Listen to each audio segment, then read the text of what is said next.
Hello friends, નમસ્કાર. હું છું દિલીપ ગોહિલ. કોઈ પણ ડિસ્કશન કરતા પહેલા એક જ વસ્તુ કહી દઉં. એક્ટિવ પેસિવના આગળના વિડીયોમાં આપણે બધું જ ડિટેલથી જોયું છે. નિયર અબાઉટ 38 મિનિટ્સનો છે. એકદમ ડીપલી ક્લેરિફિકેશન આપ્યું છે ફ્રેન્ડ્સ. પરંતુ એ 38 મિનિટ્સને પણ મેં અહીંયા સોર્ટ આઉટ કરી છે 15 મિનિટમાં, 10 થી 15 મિનિટનો ફ્રેન્ડ્સ. યાદ રાખજો, આ 15 મિનિટ છે એ તમારા એક્ટિવ પેસિવ વિશેના બધા જ ડાઉટ્સ છે એ ક્લિયર કરી દેશે. એક્ટિવ પેસિવનો તમારો બધો જ કન્સેપ્ટ એકદમ મગજમાં બેસી જશે. સો ફ્રેન્ડ્સ, એક જ રિક્વેસ્ટ, આખો વિડિયો એક વખત જોઈ જાઓ. શોર્ટ આઉટમાં શોર્ટ આઉટ, ટૂંકામાં ટૂંકું મેં કર્યું છે ફ્રેન્ડ્સ. વધારે ડિસ્કશન નહીં, ટુ ધ પોઈન્ટ. સો યાદ રાખશો ફ્રેન્ડ્સ, પહેલી વસ્તુ, એક્ટિવ પેસિવની વાક્ય રચના.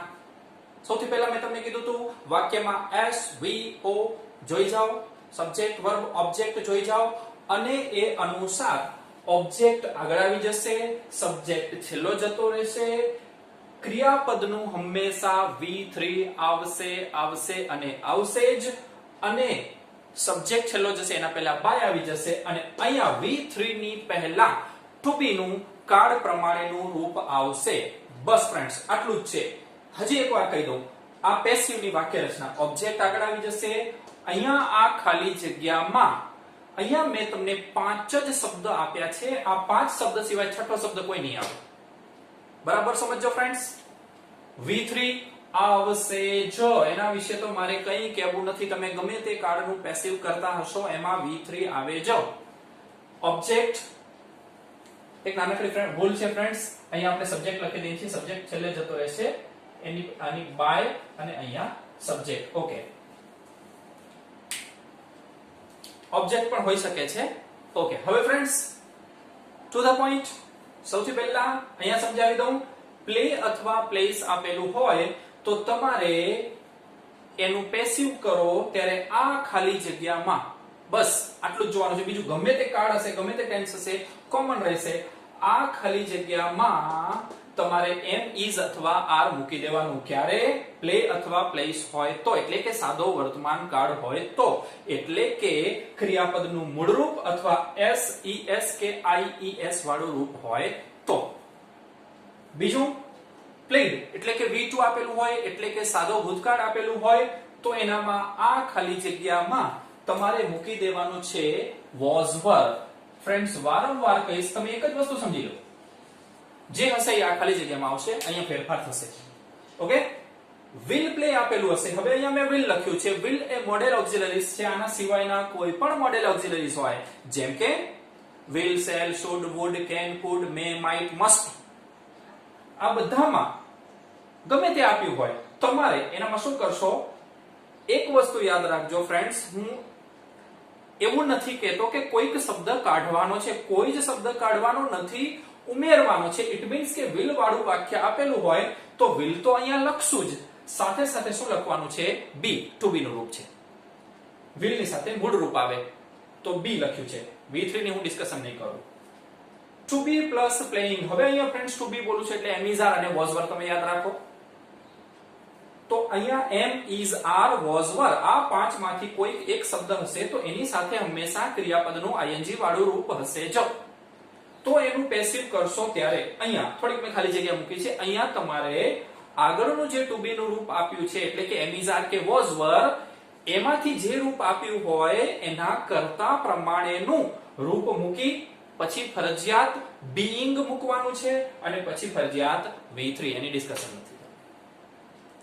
have, has અથવા તો had આપેલું હોય એની સાથે હંમેશા V3 હશે જ. તો એનું પેસિવ કરો ત્યારે એમાં તમારે વધારાનો શબ્દ, જો આ શબ્દ કોઈ કાઢવાના નથી, આ શબ્દ કોઈ કાઢવાના નથી, પણ એમાં એક વધારાનો શબ્દ મૂકવાનો છે. કયો? been.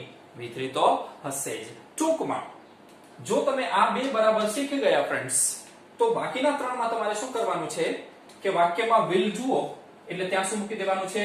be. વાક્યમાં am, is, are કે was, were જુઓ તો એની સાથે બીજો વધારાનો શબ્દ શું મૂકી દેવાનો છે? being. ing જુઓ એટલે ing મૂકી દેવાનું.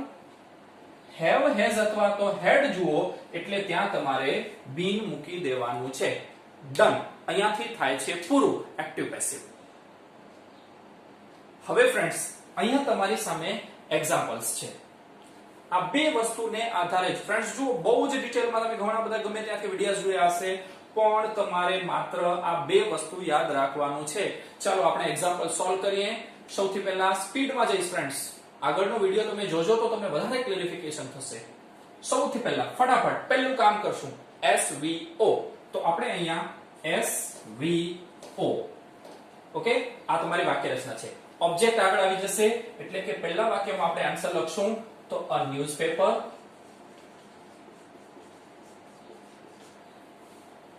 શું મૂક્યું છે અહીંયા? ખાલી જગ્યા V3 આવશે જ. રીડ શબ્દ છે તો રીડ ક્રિયાપદ એવું છે કે એના ત્રણેય રૂપ સરખા થાય છે. હા, એનો પ્રોનાઉન્સિએશન આપણે V2 અને V3 કરીશું ત્યારે રેડ કરીશું. તો અ ન્યૂઝપેપર ખાલી જગ્યા રેડ. વાક્ય રચના જુઓ ફ્રેન્ડ્સ. બાય હી છે તો એનું શું કરીશું આપણે? હિમ. વાક્ય થયું પૂરું. અને શબ્દ હોય તો ઠીક છે, નહીં તો આપણે વાક્ય થયું પૂરું. હવે બસ અહીંયા છે જે વસ્તુ હશે ફ્રેન્ડ્સ માત્ર અને માત્ર આમાં જ લખવાનું છે, આ પાંચમાંથી. હવે ચાલો ક્લિયર કરી દો હજુ એકવાર. અહીંયા આપણે વિચારી લો ફ્રેન્ડ્સ, બીન લખશું? નહીં લખી, કારણ કે ત્યાં હેવ હેઝ અથવા તો હેડ આપેલું નથી આપણા વાક્યમાં. ઓકે, ચાલો બીઇંગ લખશું? નહીં લખીએ, કારણ કે આપણા વાક્યમાં ક્યાંય પણ આઈએનજી આપેલું નથી. ઓકે, માત્ર બી લખશું? નહીં લખીએ, કારણ કે આપણે વાક્યમાં ક્યાંય પણ will આપેલું નથી. હવે આ બેમાંથી એક મૂળ ક્રિયાપદ છે કે V2 છે? તો અહીંયા મેં તમને કીધું, જોઈ લો, પાછળ s આપેલો છે એટલે કે પ્લેસ વાળું રૂપ છે. ઇટ મીન્સ કે અહીંયા am, is અથવા are આ ત્રણમાંથી જ કોઈક એક શબ્દ આવે. હવે અહીંયા am લખવું, is લખવું કે are લખવું ઈ નક્કી કરાય કર્તાને આધારે. કર્તા છે ન્યૂઝપેપર, અ ન્યૂઝપેપર, એક ન્યૂઝપેપરની વાત છે એટલે કે third person singular is. Third person singular it, it ની સાથે આપણે is લખીએ છીએ. ઇટ મીન્સ કે ફ્રેન્ડ્સ અહીંયા તમે શું લખશો? is. A newspaper is read by him. Second example friends. ચાલો હું લખું એના પહેલા હવે તમારા મગજમાં આવી જ જવું જોઈએ. ચાલો સૌથી પહેલા શું જોઈ જશો? SVO. હવે તમે જાણો છો ફ્રેન્ડ્સ. ઓકે, સૌથી પહેલા શું લખશો અહીંયા? ઓબ્જેક્ટ. શું લખીશું અહીંયા આપણે? the zoo. ઓકે, આ જ પ્રમાણે ખાલી જગ્યા મૂકી દો. પછી આ જ વસ્તુ આવશે, બીજું કંઈ પણ વિચારવાનું નથી. ચાલો V3 વિઝિટ છે તો વિઝિટ નું આપણે શું કરીએ છીએ? વિઝિટેડ. ઓકે, ત્યારબાદ બાય અને નામ આપેલું છે મિસ્ટર પંડ્યા તો આપણે એમને એમ લખી દઈશું. ઓકે, ફરી પાછું કન્ફ્યુઝન એ જ અથવા તો ક્લેરિફાઈ એટલું જ કરવાનું કે આ ખાલી જગ્યામાં આ પાંચમાંથી કયો શબ્દ લખવો, કોઈ પણ શબ્દ કાઢવાનો નથી. will છે તો અહીંયા આપણે will તો લખી જ દઈશું. ઓકે, તો હવે will ઉપરથી જ તમને ખબર પડી જાય કે ત્યાં તમારે શું લખવાનું છે? b. એટલે કે the zoo will be visited by Mr. Pandya. Hope તમને ક્લિયર થતું જતું હશે ફ્રેન્ડ્સ. ફટાફટ જોતા જાઓ. થર્ડ એક્ઝામ્પલ ચાલો તમારી સામે છે. સૌથી પહેલા SVO, વધારે ડિસ્કશન અહીંયા કરવાની જરૂર નથી. સૌથી પહેલા લખશો a song dash. Okay, V3 sing, sang અને sung. ક્રિયાપદના રૂપો તમને આવડવા જ જોઈએ, નહીં તો તમને એક્ટિવ પેસિવ નહીં, ઇંગ્લિશનું કોઈ જ ગ્રામર આવડશે નહીં. ઓકે, sung પછી by અને અહીંયા શું આપ્યું છે? you.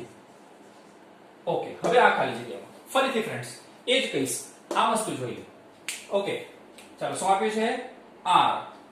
ચાલો અહીંયા જોઈ લો. અચ્છા, એનાથી પણ સહેલું કરી દઉં તમને. તમારે શું જોવાનું છે? વાક્યમાં ing આપ્યું છે, ing આપ્યું છે તો ત્યાં શું આવશે? being. કોઈ શબ્દ કાઢવાનો નથી. ઇટ મીન્સ કે અહીંયા તમને are આપેલો છે તો હવે જરૂરી નથી કે અહીંયા are લખવાનો. એમ ઇઝ અથવા આર લખવાનો છે, ટુ બી ના કાળ પ્રમાણેના રૂપ લખવાના છે. તો અહીંયા અ સોંગ છે તો એની સાથે આર નહીં પણ આપણે શું લખીએ છીએ is, third person singular it છે માટે. બસ આટલું ક્લેરિફાઈ કરી લો. તો અ સોંગ ઇઝ, અહીંયા મેં ખાલી જગ્યા ફ્રેન્ડ્સ એ શબ્દ માટે જ મૂકી છે. હવે ફરજિયાત શું લખી દઈશું બીઇંગ, એના પછી V3 જે આપણે અહીંયા લખી દીધું છે, એટલે કે a song is being sung by you. Okay friends, next example. ચાલો સૌથી પહેલા SVO, ઓબ્જેક્ટ શું થશે the postal stamp. ટપાલ ટિકિટની વાત છે, પોસ્ટલ સ્ટેમ્પ્સ. ઓકે, આ S અને આ થશે આપણું V. આપણે મૂકી દઈએ ખાલી જગ્યા V3 કલેક્ટેડ. હવે જુઓ ફ્રેન્ડ્સ, હેવ, હેઝ, હેડ અને હેવિંગ ની સાથે હંમેશા આપણે V3 મૂકીએ જ છીએ. ઇટ મીન્સ કે હેવ, હેઝ અને હેડ વાળું વાક્ય હોય ત્યારે તમારે એની પણ ચિંતા કરવાની જરૂર નથી. સીધે સીધું જે V3 આપેલું જ હશે એ જ લખી દેવાનું છે. એટલે કે આપણે અહીંયા લખી દઈશું કલેક્ટેડ બાય અને આઈ નું શું થઈ જશે મી. ઓકે, ફરી પાછો પ્રશ્ન એ જ કે આ પાંચમાંથી આ ખાલી જગ્યામાં શું લખશો. ઓકે, ચલો ફરીથી એકવાર થોડુંક સમજાવી દઉં. ચલો અહીંથી જોતા જાઓ. એમિઝાર લખશો ના, શું કામ? પ્લે અથવા તો પ્લેસ નથી. આ વાક્ય જોવાનું છે ફ્રેન્ડ્સ તમારે. વોઝ વર લખશો ના, કારણ કે એનામાં ઈડી વાળું રૂપ નથી, સાદો ભૂતકાળ નથી. ઈડી છે ફ્રેન્ડ્સ, પણ એની સાથે શું છે અહીંયા હેડ છે, એટલે કે પૂર્ણ ભૂતકાળ છે. તો સાદો ભૂતકાળ હોય તો એમિઝાર તો આપણે ત્યાં વોઝ વર લખશું. અચ્છા ચાલો, ત્યાં બી લખશું, આ ખાલી જગ્યામાં બી લખશું ના, કારણ કે ત્યાં કોઈ ઓક્સિલરી નથી. Will, shall, should, would, can, could, may, might, must એમાંથી નથી. ઓકે, પછી બીઇંગ લખશું ના, કારણ કે ક્યાંય પણ આઈએનજી આપેલું નથી. બરાબર સમજો ફ્રેન્ડ્સ. અને લાસ્ટ જોઈ જાઓ, બીન લખશું હા, કારણ કે ત્યાં શું આપેલું છે હેડ. અહીંયા પણ શું આપેલું છે હેડ. ઇટ મીન્સ કે ફરીથી કહું છું ફ્રેન્ડ્સ, કોઈ શબ્દ કાઢવાનો નથી. હેડ છે તો હેડ તો લખી જ દેવાનો. વધારાનો શબ્દ તમારે શું લખવાનો છે એક બીન. એટલે કે the postal stamps had been collected by me. Okay friends, પાંચમું વાક્ય. સીધે સીધો જવાબ લખું છું, જોતા જજો, વિચારતા જજો. ધ રૂમ ખાલી જગ્યા, ક્રિયાપદ પેઇન્ટેડ છે, બાય કરતા છે ફાધર, ફાધર ને બદલે આપણે હી લખતા નથી.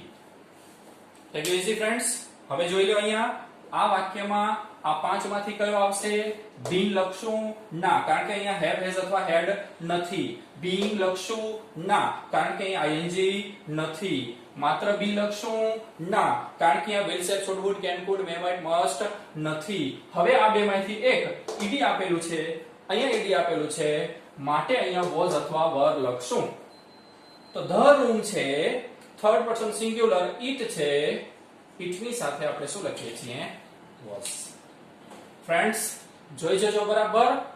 હવે કમસે કમ મને આ બે સેન્ટેન્સ તમારી પાસેથી અપેક્ષા છે કે તમે કરી શકશો. હા, એક વસ્તુ અહીંયા કહી દઉં કે અ લંચ આગળ આવી જશે ને ફ્રેન્ડ્સ, ત્યારે એનામાં હેવ નહીં પણ હેઝ લગાડવું પડશે. થર્ડ પર્સન સિંગ્યુલરમાં હેઝ આવે છે. બાકીનું પણ ફ્રેન્ડ્સ જોઈ જજો. અ ટી હશે ત્યારે એની આગળ આપણે વોઝ અથવા તો વર બેમાંથી કયું લખીએ છીએ ઈ જોઈ જજો. હોપ ફ્રેન્ડ્સ કે તમને આ બરાબર સમજાઈ ગયું હશે. ક્યાંક પણ ડાઉટ હોય તો એક બે વખત વિડિયો તમે રિપીટ કરીને જોશો ને તો આઈ એમ શ્યોર તમને આવડી જ જશે. ઓકે ફ્રેન્ડ્સ, ફરી એકવાર best of luck. Thank you.